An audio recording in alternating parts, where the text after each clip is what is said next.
optimist. I'm 88 years old, and there are nights when I still wake up suddenly, like something inside. The house is still, but my mind isn't here. It drifts back to a moment I wish I could forget. People say time heals everything. Maybe it softens the edges, maybe it makes things quieter, but some truths don't fade. They settle deep inside you, and they wait for silence to remind you they're still there. I had a best friend once.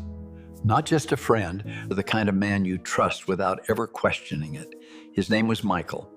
We met when we were 20, working long days at a small auto repair shop on the edge of town.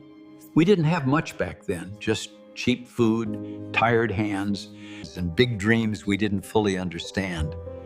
But we had each other, and at that age, that feels like enough.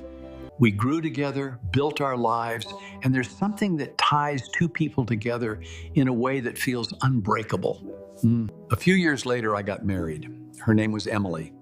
She was quiet, calm, the kind of person who made everything feel steady. Michael became a part of our life naturally. He'd come over for dinner, sit at our table, laugh with us, share stories. It never felt strange. It felt right, like everything was exactly where it was supposed to be.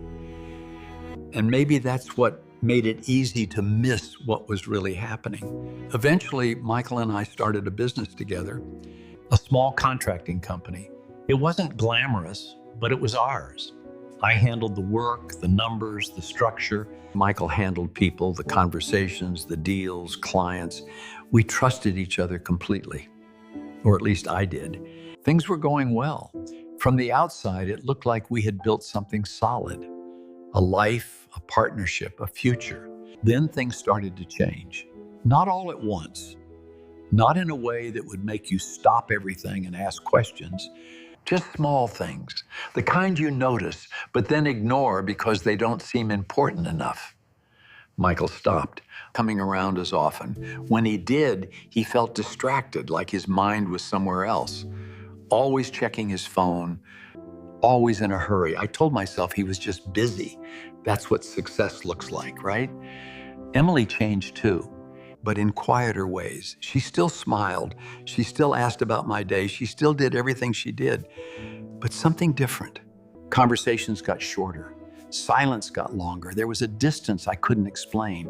I noticed it, but I didn't ask. I told myself everything was fine.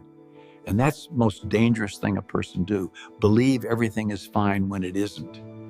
One afternoon, I came home early. No reason, just a feeling. The front door was slightly open. I remember that detail clearly because it didn't make sense. I walked in, and in that moment, everything shifted. Michael was sitting at the kitchen table. Emily was across from him. They were laughing, just laughing. There was nothing obvious, nothing you could point to and say, this is where it broke. But there are moments in life when you don't need proof. You just know. It wasn't what I saw. It was what I felt, the distance I had been ignoring, the silence I had accepted, the connection I thought we had that wasn't there anymore. All of it came together in that one moment. No one said anything. Not me, not them. I turned around, walked out, and closed the door behind me. The next day, I went to work. Michael wasn't there, and he never came back. Within weeks, everything unraveled. The business accounts had been drained. Papers had been signed without me knowing. Decisions had been made behind my back. And Emily, she was gone too. No explanation, no goodbye, just gone. People told me the same thing over and over again. They said I was betrayed. They said everything was stolen from me. But the truth is, it wasn't just money or a business. They took the life I thought I had. And that's what stayed with me. Not the loss itself, but the realization that everything I believed in wasn't real in the way I thought it was. I spent years trying to understand it, trying to figure out when it started. Was it something I missed, something I ignored, or something I chose not to see? But the truth is, things like this don't happen all at once. They happen slowly, quietly, right in front of you. And sometimes you let them. I never remarried. I rebuilt my business. From the outside, it looked like I moved on, but something inside me never fully came back. Because betrayal doesn't just take what you have, and it changes how you see everything after. It changes how you trust, how you notice, how you remember. Now I'm 88.